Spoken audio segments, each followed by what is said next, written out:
정부가 서울 수도권에 13만 2천 가구를 추가 공급하겠다고 밝혔습니다. 공공 재건축 용적률을 최대 500%까지 높이고 층수도 50층까지 허용하겠다는 방침인데요. 주택 공급책 주요 내용 먼저 강미선 기자입니다. 정부가 서울을 중심으로 주택을 13만 2천 가구 이상을 추가 공급하는 24번째 부동산 대책을 발표했습니다. 정부는 서울 권역을 중심으로 실수요자를 위하여 양질의 신규 주택이 지속적으로 공급된다는 견고한 믿음을 국민들께 드린다는 자세로 이번 대책을 준비하였습니다. 기존의 아파트 인허가 물량에 더하여 전반적으로 강한 주택 공급 시그널을 제시해 주리라 믿습니다. 우선 태릉 골프장, 군시설, 공공부지 등 신규 부지 발굴을 통해서 3만 3천 호를 공급할 계획입니다. 또 주택수를 기존의 2배 이상으로 늘리는 공공참여형 고밀 재건축도 추진됩니다. 공공참여형 고밀 재건축은 LH나 SH 등 공공기관이 참여해 2배 이상의 주택을 공급하고 개발이익은 기부 체납으로 환수하는 제도입니다. 정부는 이를 위해 재건축 단지의 용적률을 300에서 500% 수준으로 완화하고 층수도 기존 35층에서 50층까지 대폭 허용합니다. 고밀 재건축을 통해 기부 체납을 받은 주택의 50% 이상은 장기 공공임대로 공급하고 나머지는 무주택자나 신혼부부, 청년 등을 위한 공공분양으로 활용합니다. 공공재개발 등으로 마련된 공급 물량은 7만 호입니다. 3기 신도시 등에 대한 용적률 상향과 기존 사업 고밀화를 통해 2만 4천 호 이상의 주택을 추가로 확보합니다. 3기 신도시와 서울권 중소규모 공공주택지구 등에 대해 지구 단위별로 용적률을 평균 10%포인트 내외로 높여 주택을 2만 호 이상 확대하는 겁니다. 노후 공공임대 재정비와 지분주택을 장기간 분할 취득할 수 있는 지분적립형 분양주택제도 도입을 통해서도 약 5천 호 이상을 공급할 예정입니다. 정부는 이번 공급 물량인 13만 2천 가구와 함께 5월에 발표한 공급 물량인 7만 호, 수도권에 예정된 공공 분양 물량 중 6만 호에 대한 사전 청약을 2021년에서 2022년으로 앞당겨 총 26만 호 이상의 주택을 공급할 계획입니다. 한국경제TV 강미선입니다. 네, 주택 공급 대책 좀 더 자세히 살펴보겠습니다. 부동산부 이근영 기자 나왔습니다. 어서 오십시오. 네, 안녕하십니까. 대책을 자주 발표하니까 자주 보는 것 같습니다. 네. 네. 이 정부가 어쨌든 고민을 많이 한 것 같습니다. 속된 말로 집을 사려면 영혼을 끌어다 한다고 하는데 오늘 좀 대책들이 영혼을 정말 짜냈다 이런 평가들이 있더라고요. 좀 어떻게 우리가 정리를 할 수 있을까요? 네, 그렇습니다. 이번 재건축, 재개발 35층에서 50층까지 높인다는 게 이제 핵심이라고 볼 수 있겠습니다. 추가 공급 13만 호인데 그중에 절반 이상이 이 재건축, 재개발을 통해서 이루어진다는 거고요.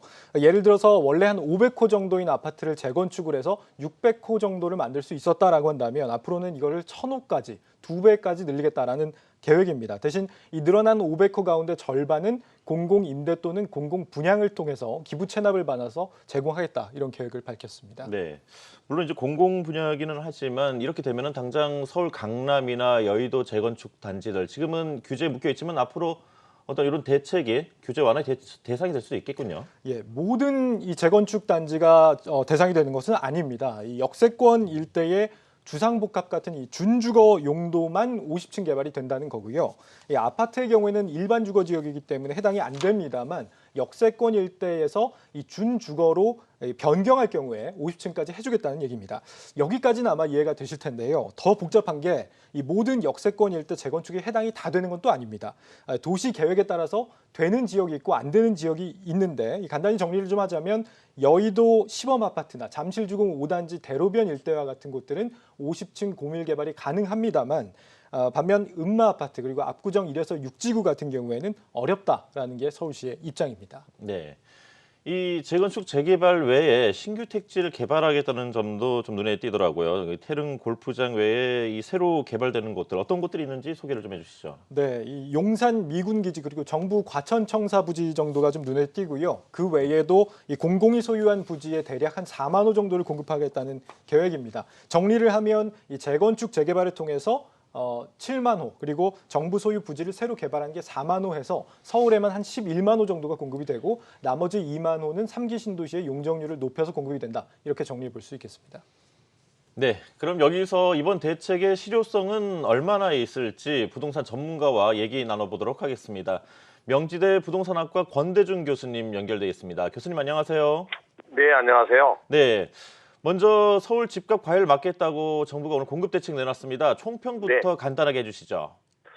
우선 총 세대수는 26만 2천 가구지만 실제 신규 공급 13만 2천 호가 이제 공급되는 걸로 봐야 됩니다. 이 중에서도 이제 그 공공재건축을 통한 5만 호를 제외하면 한 8만 가구 정도인데요.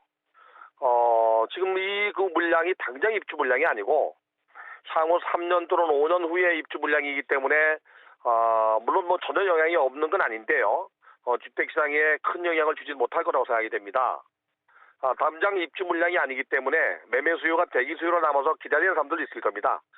이번에 정부가 발표한 내용 중에서는 상당수가 서울시에 있기 때문에 상당히 입지 조건이 좋기 때문에 이걸 기다릴 사람도 있어요. 네, 뭐 시간은 걸리지만 어쨌든 뭐 이게 또 반반의 어떤 효과도 있을 거라는 약간 그런 얘기로 들리는데요. 방금 이 기자하고도 얘기를 했지만 이 재건축 용적률이 대폭 높아졌습니다. 이런 용적률 완화가 이 재건축 아파트값 상승으로 갈 거라는 전망이 적지 않은데 어떻게 보십니까? 저는 꼭 그렇지만은 않을 거라고 생각이 됩니다.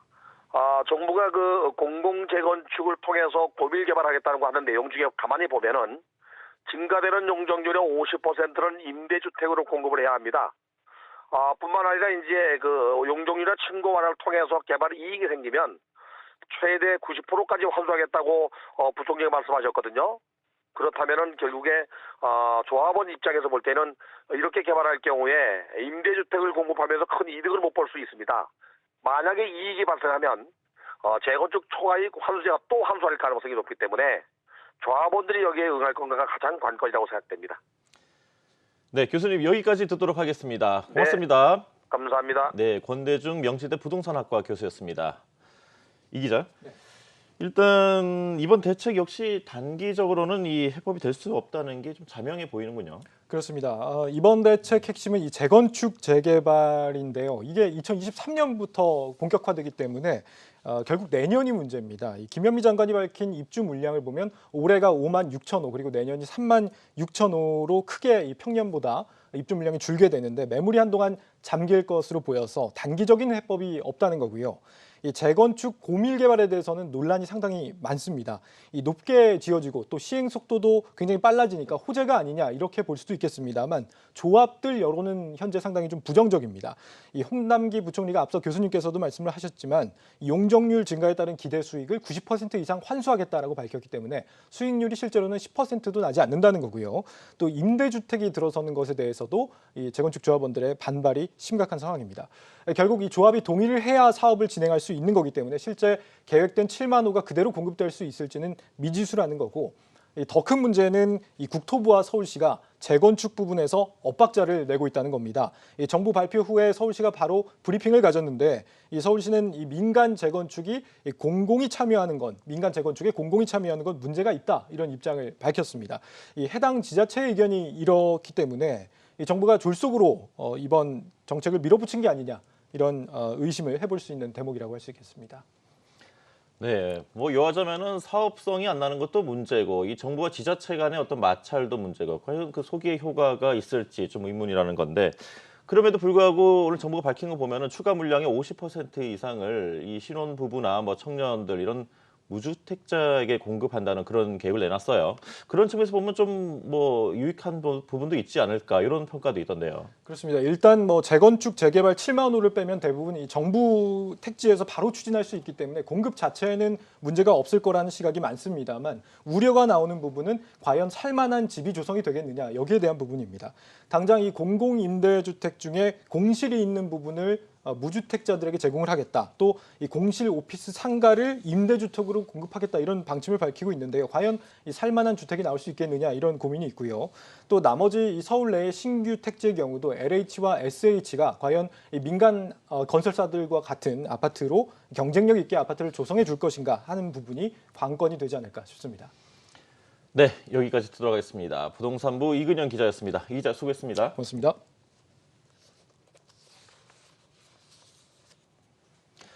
네, 정부의 주택 공급 확대 소식이 건설업계에는 단비와도 같은 소식이었나 봅니다. 증시에서는 건설주가 일제히 상승했습니다. 각종 규제들로 그동안 억눌려 있었는데 이 모멘텀이 언제까지 갈지 주목받고 있습니다. 신재근 기자입니다. GS건설이 6.6% 오른 것을 비롯해 대림산업과 대우건설 등 주요 건설주들은 일제히 상승했습니다. 건설업종 지수는 3.57% 오르며 여타 업종의 상승률을 압도했습니다. 증시 전문가들은 정부의 이번 주택 공급 확대 대책이 그간 억눌려 있던 건설주 주가에 긍정적인 모멘텀으로 작용할 것으로 보고 있습니다. 이들은 그동안 주가 하방 압력의 원인이 됐던 공급 위축 우려가 일정 부분 해소될 것으로 기대하면서 주가 반전의 계기로도 평가하고 있습니다. 정부의 정책이 이제 여기서는 더 이상 수요 억제 정책이 나오지 못한다라는 게 이번에 아마 대책은 그 시발점이다라는 판단이 되게 되는 거고요. 공급 정책을 산할 수밖에 없다. 증권업계에선 중소형사와 대형사를 망라해 건설업종 전반의 수혜를 예상합니다. 우선 이번 신규 공급 대책의 상당 부분은 공공임대와 공공분양이 차지하는데 공공주택사업 비중이 높은 중소형 건설사가 혜택을 볼 것으로 증시 전문가들은 분석합니다. 정부가 층수 제한을 완화하고 용적률을 올려주기로 하는 등 재건축, 재개발과 관련한 규제가 대폭 완화되면서 대형 건설사를 중심으로 한 수혜도 기대됩니다. 특정 공급 정책을 통해서 주택의 분양이나 공급을 늘린다는 그런 방향성이기 때문에 건설 회사들의 수주가 증가할 수 있고요. 재건축이나 재개발 사업이 현재보다도 좀 활성화될 수 있어서 관련한 대형 건설사들 수주 확대를 예상하고 있습니다. 그간 정부의 고강도 부동산 규제로 억눌려 있던 건설주. 이번 주택 공급 확대 정책이 주가 상승 모멘텀의 계기가 될지 주목됩니다. 한국경제TV 신재근입니다.